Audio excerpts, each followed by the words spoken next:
It's me, D2. It's also Infinity, and we have Nexplay versus Liyab. Nexplay,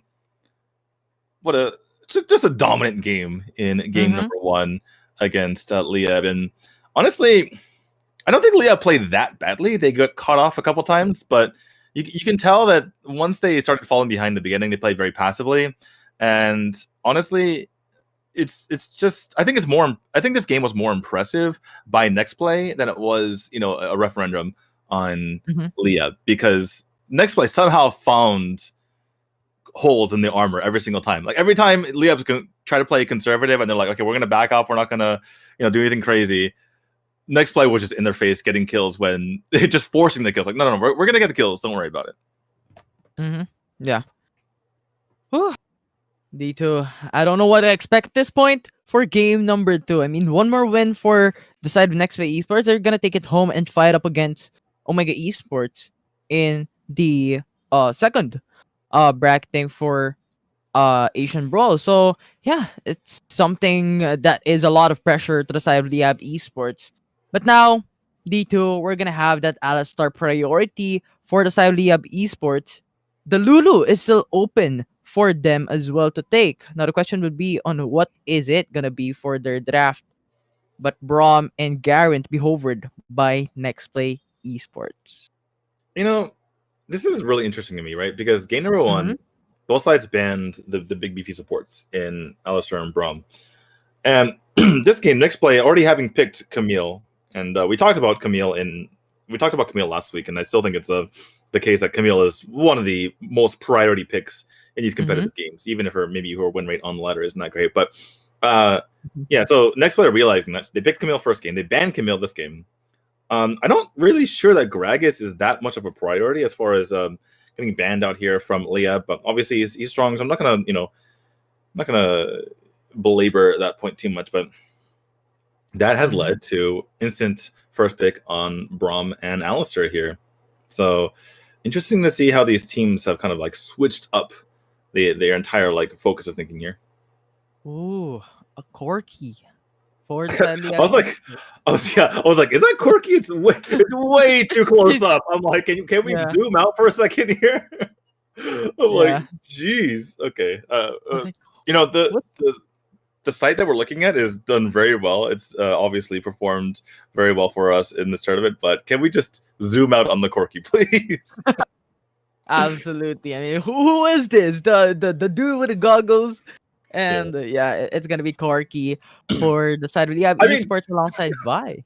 Look at me. Vi's head is smaller than one of Corky's eyes. Like, come on. For those of you who are a bit confused about the Corky pick, he's been played here and there in these competitive environments, but he also just got buffed. So in particular, I'm looking at the patch notes right now. This a couple days ago, he got a pretty big bonus 80 ratio buff on his first ability, which is the Phosphorus Bomb. He got a lot more. He got basically double defense on his third ability, the Gatling Gun. So when he's basically doing the machine gun thingy, he got basically double damage double defense as compared to before. And then his ultimate just basically everything on his ultimate was buffed damage wise. So. I mean that buff on the ultimate of Corky on that armor and magic resist reduction is gonna be big time, right?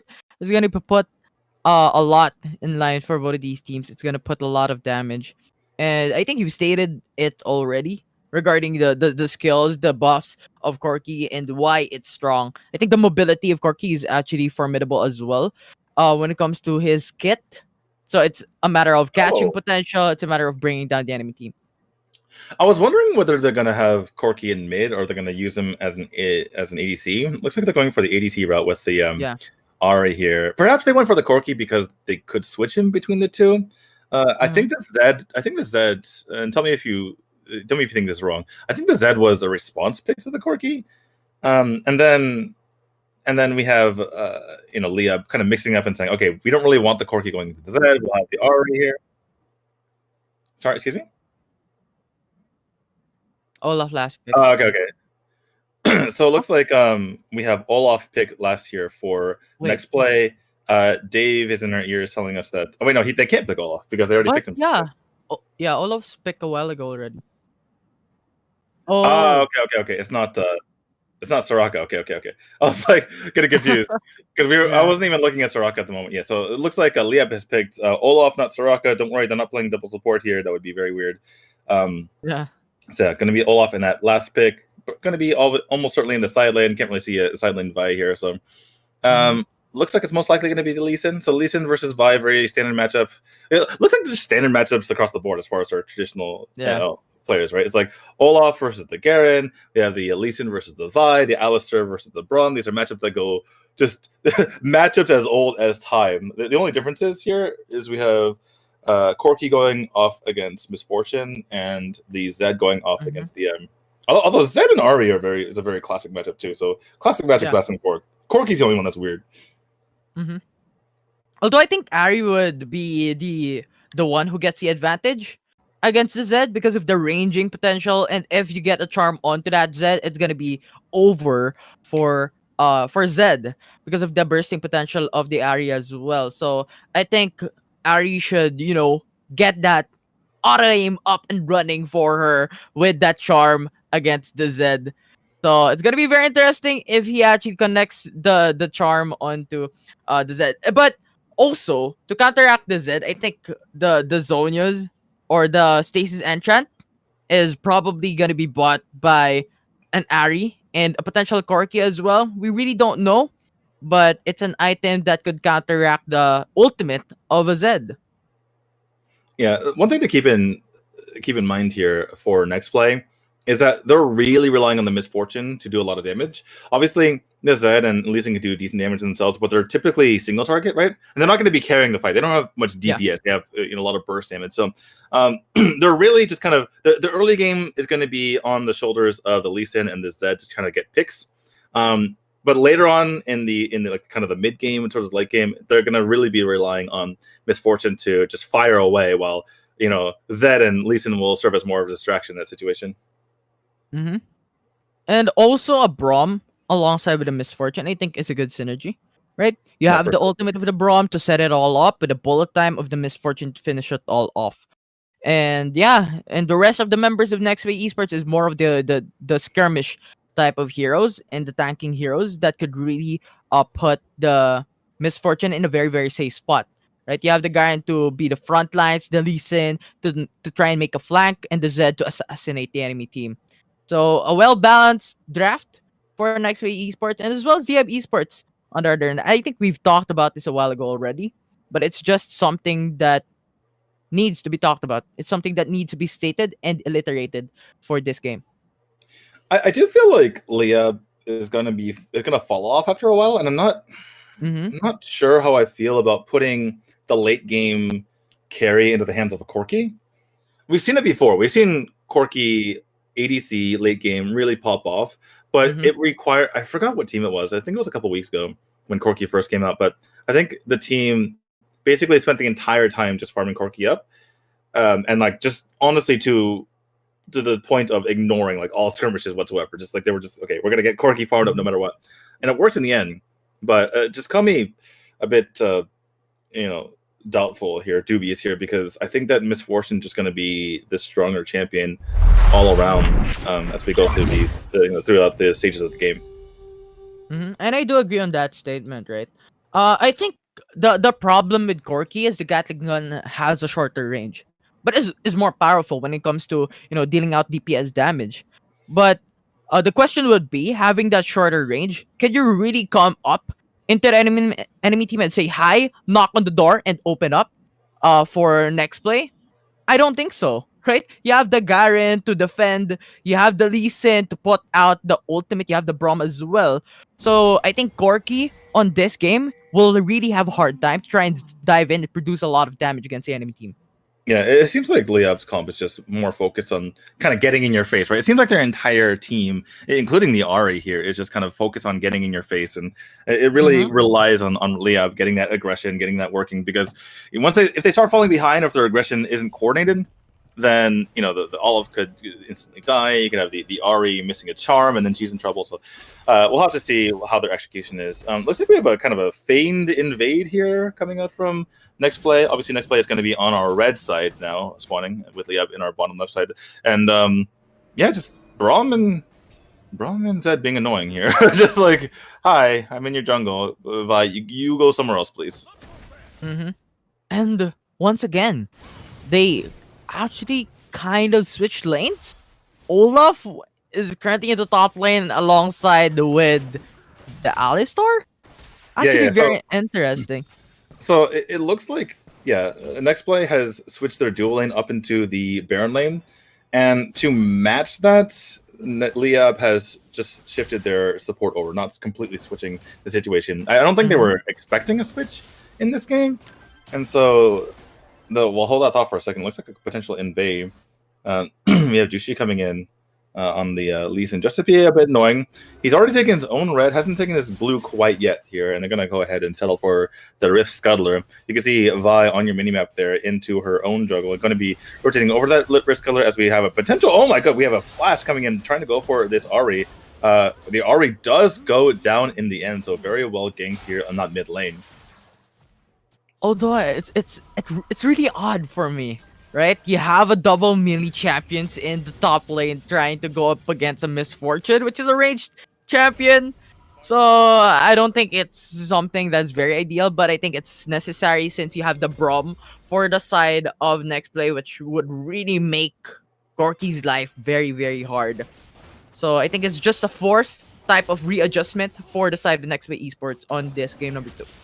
Yeah, exactly. Nexplay just kind of forcing Liyab's hand here and very astutely putting Misfortune in that side. Actually, the blue gets stolen out here, and that means that Jushi has his ultimate available. The flash comes from Olaf, but I don't think it's going to be enough here. And down goes Olaf. That is another kill to the side of Nexplay, as Nexplay are absolutely dominating in the start of this game. And now with that, they're trying to revolve around the top lane, get some objectives. We have seen this in game 1. They're trying to repeat what they've done in game 1 to game number 2. Oh my goodness. Yeah, I'm sorry. I was a bit distracted as well, thinking about what Nexplay was doing. But as we were talking about that, we have Gambit on the Corki nearly taking out the Zed there. And that was too close for comfort. Try to finish him off with that ability, but misses far to the right as able to juke that out. Taking a look at this here, just Olaf. But that's one of those situations. This is exactly why Liyab was playing so passively in the first game, right? Because that can happen. The snowball can start, and unfortunately, Liyab trying to play less passive, but this is what can happen to you when you're taking risks. And that is also the problem with the Lee Sin, right? You have the power spike onto level 4. When you have the ultimate, you could just kick people off and get that secured kill for your team. And that is the importance of the levels. That is the importance of individual power spikes by your team. So the knowledge on this individual champion is going to be very important. Wait, what in the world? So Alistar tried to get the bump onto the Misfortune, but Misfortune went to the bush at the exact right moment, which means Alistar bumped a mere minion. Oh, it looks like Liyab. It's getting to their heads, it seems like, here in Infinity. They are not playing to their potential. And I do agree. And with Corki returning back to the base, this opens up NXP for that Infernal Drake, which is going to be very important as well. And considering that Olaf is on the top lane, it's going to be the member advantage coming to the side of NXP. Ooh.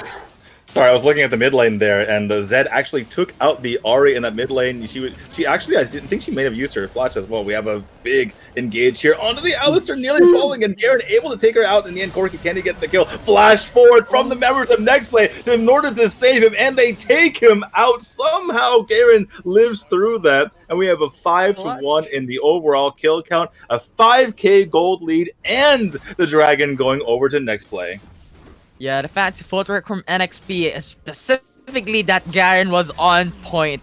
And of course, the heal of Uzi from that Misfortune was also perfect to save that Garen's life. In addition to getting the Infernal Drake, they've gotten 2 kills as well for their team. So what more can you ask? That is already going to be putting 5k gold lead to the side of NXP.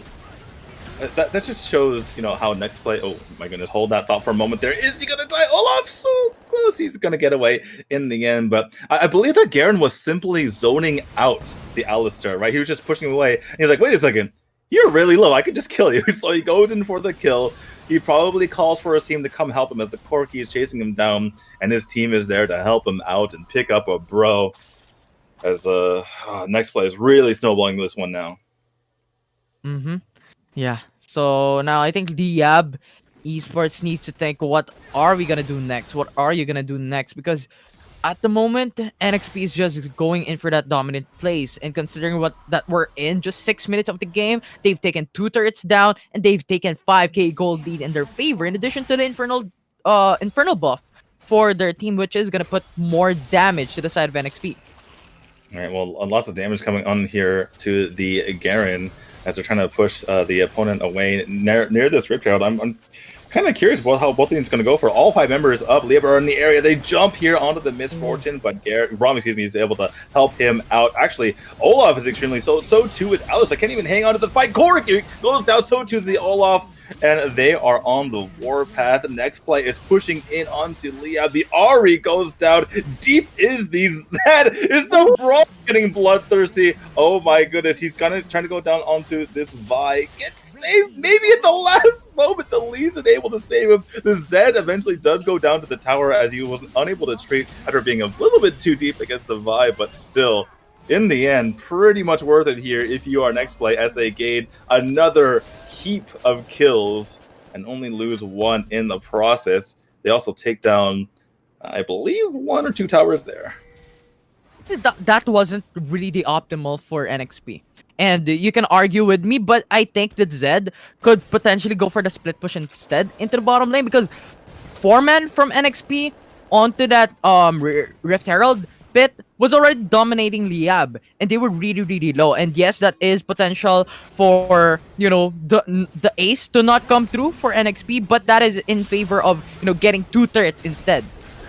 Well, we have another skirmish coming out here. I'm not really sure Liyab wants to be able to take this fight. Zed trying to get away, but they are helping out their buddy as the Olaf gets extremely low. He gets taken out in the end. But on the other side of the fight, actually 2 kills go over. Excuse me, 3?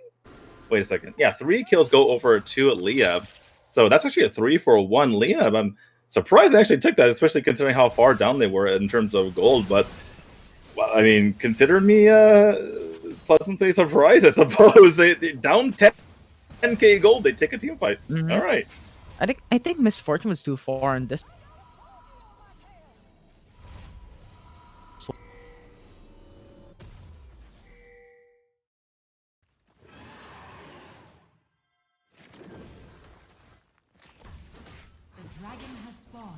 Are we back? I believe we are back. Yeah, we are back. So I think it was just a scatter play from NXP that put them at a disadvantage against Liyab, and they secured the charm onto that Lee Sin, which puts the ultimate of Lee Sin, or the single targeted CC potentials of Lee Sin, gone for the side of NXP. So I think that gave them the advantage. Well, it looks like Liyab is really getting aggressive here, trying to push through this mid lane. You can see on your mini-map that the Zed and the Lee Sin were kind of split pushing there. 5 members go at the mid, 5 members go back and retreat. Obviously, Zed could be in a bit of trouble, but he's probably too slippery to be able to get caught here. The Rift Herald gets pushed to the mid, and oh my goodness, BRAWL gets taken out in a matter of seconds. Usually don't say that about BRAWL. He's usually one of the most stinky heroes in the game, but here we go with Nexplay pushing forward. Big bull time coming out, and there's the ult coming out from Zed, but he gets taken down. In the meantime, so many members of Liyab low there, but Lee Sin gets taken out as well. Garen is on the run. Can he get out in time? No, he gets taken down too. What is happening? A complete overextension here from Nexplay. They take out 1 but lose 3 in the process of that fight. Yeah, I actually think it was 4. I think BRAWL died as well from Liyab a while ago. He was the first one, and once again, I think long ago, yeah. I think you stated the reason already. They overextended, right? You have the Zed coming in for the back end, but Liyab already has stuck 1. And that was a good bullet time, but you see the NXP is still diving into the matchup. That could have been the 1-for-1, but they wanted more. They wanted more kills. They put in down the Rift Herald that could split out the attention of Liyab Esports, but Liyab Esports would say, no, we're gonna get the kills. We're gonna get the 4 quad kills. And that is gonna put them right now at a 5k gold lead instead of, you know, having that 8k gold lead that we've seen from their very dominant fight from the early game. You know what the crazy part is? The only kill that Nexplay got there was on the Corki, and Corki died to minions. So they were lucky. They were lucky to get the Corki kill as well. That is astonishing.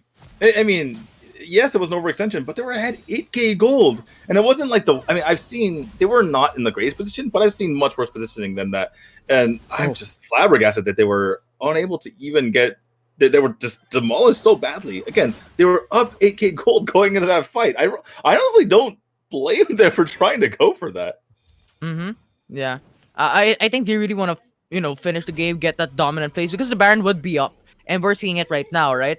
And if you have that advantage, when you've taken a lot of turrets into the mid lane, a lot of turrets along the map, you're going to get that map control. When you have that map control, you could have that dominance onto the Baron's pit and eventually try and get the advantage over Liyab Esports to try and take that objective. Yeah, for sure. It looks like they're going to go back to the split pushing method. I'm not sure they know if they're still ahead. I'm not sure if they're looking at their menus to see if the gold is still in their favor. They're still kind of being aggressive with their map advantage, obviously, but I wonder how aggressive they're going to be from now on. They're probably a little bit spooked by that, but you see Zed continuously split pushing the lanes. Obviously, they're up to the inhibitor turret over in that top lane.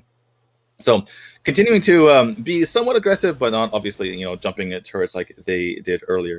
It has to be said, though, in game one, jumping the turrets really was very effective for their team. So, you can't really blame them for going for it since it was so effective in that particular game.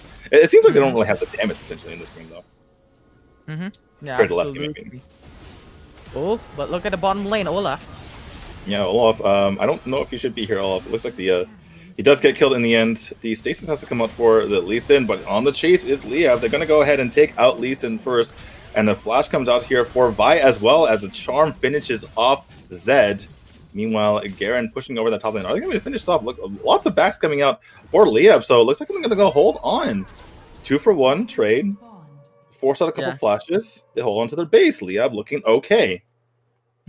That's the thing. Garen was not available in that scene. Brawl was not available as well. So the Gatling gun was producing a lot of damage against the enemy team. And considering the buff that Corki has from that Gatling gun, that was massive against Nexplay on getting that Lee Sin and the Zed in the process. But now, D2, we're going to have another fight in Dragon's Pit. Yeah, exactly. It's only a 3v4, though. Oh my god, massive damage coming out from the Misfortune, and Corki is going to bite the dust. So too does Alistair. The Stasis coming out here on the Ari. Nice charm, trying to stay alive. Zed's going to go ahead and back off in the end. The Cloud Dragon does go the way of Nexplay. That means they have 3 dragons to their side. Remember, they still are holding on to a pretty sizable advantage that they built in the early game, despite the fact that Liyab has done pretty well in the last 4 to 5 minutes. Still, big mountain to climb if you are Liyab. Yeah, I think Corki underestimated the damage output of a Misfortune. He just flew through the bullet time like it's butter, but he got sliced off like butter as well and was killed. And I think if Corki was a little bit more patient and waiting for the bullet time, trying to dodge it, go to the backside and kill off Misfortune with a Gatling gun, I think that would be one of more scenarios that would be something that could give them the advantage when taking the Dragon's Pit. But nevertheless, I think it's really a advantage coming from NXP for the main reason that they have the Infernal Drake and they have the Ocean Drake for the sustainability and for the damage in top of all the gold lead that they already have. Yeah, I apologize for laughing in the middle of your analysis, but when you said he underestimated the damage from Misfortune, like, how do you let that happen? In any case, okay, Lee Sin actually in a bit of trouble here. Going to go ahead and back off for a moment, trying to get to this lane, obviously, to make sure that the minions are buffed here, but here come Nexplay. They are on the warpath up this middle lane. Garen trying to put a little bit of damage in. They're buffing these minions as they go. You can see that in your minimap as well, trying to push down that top lane. But he's going to be aggressive potentially. He has to pop the ult just to make sure to get out of there. Going to be flashing away, using that teleport ability as well. But in the meantime, that allows for the rest of the members of Nexplay to push down this mid inhibitor turret, and it does go down. Zed actually coming back. You can see in your mini he's coming back as well. In that top lane, he's like not afraid at all of that situation. Gets a little honey fruit to his name as well to make sure to keep alive. But that means in this bottom lane, that next place can be pushing down on this inhibitor turret. It's gonna be a 4v4 situation. Can Liyab hold on? Oh my goodness, nice charm on the Braum. He does go down. Big bull time comes out as well here from the Misfortune. Are they able to finish off this turret that's getting extremely low? Oh my god! Baited into the fountain, and Lee Sin goes down. But they do pick up the turret. They pick up the top inhibitor turret as well. So despite Vi's fine plays, Nexplay, all inhibitor turrets down. I think that was already investment, right? Lee Sin died, Braum died, but they've opened up the base. Literally opened it up. 3 inhibitor turrets is gonna fall down for the side of Liyab Esports. But Zed! What are you doing, buddy? Just playing with his food at this point. It's, you know, I can't really blame him. Nexplay, they lose 3 members, including that Zed, but they're up 12k gold. They've downed all 9 towers of their opponents. They still have 7 towers of their own. There's no objectives up, no dragon, no baron. This is certainly their game to lose, no matter how you slice it. I think the Zed stay there just because of the Baron buff. I think he was trying to give it to the minions that was pushing and optimally trying to end the game. But oh my god, yeah, perhaps that was maybe a little bit too overconfident there. But Alistair, despite Zed's overconfidence, you cannot take the fight. The stasis comes out to try to keep the members alive just a little bit longer, but down goes Corki in the end. Garen spitting to win. More members falling. Braum just has a big fat shield saying, "You can't get me." Actually, the GA is popped here on our Lisa as well. They're just juggling tower shots at the moment, and that is going to be game number 2. Nexplay, dominant fashion, 2-0 Liyab Esports.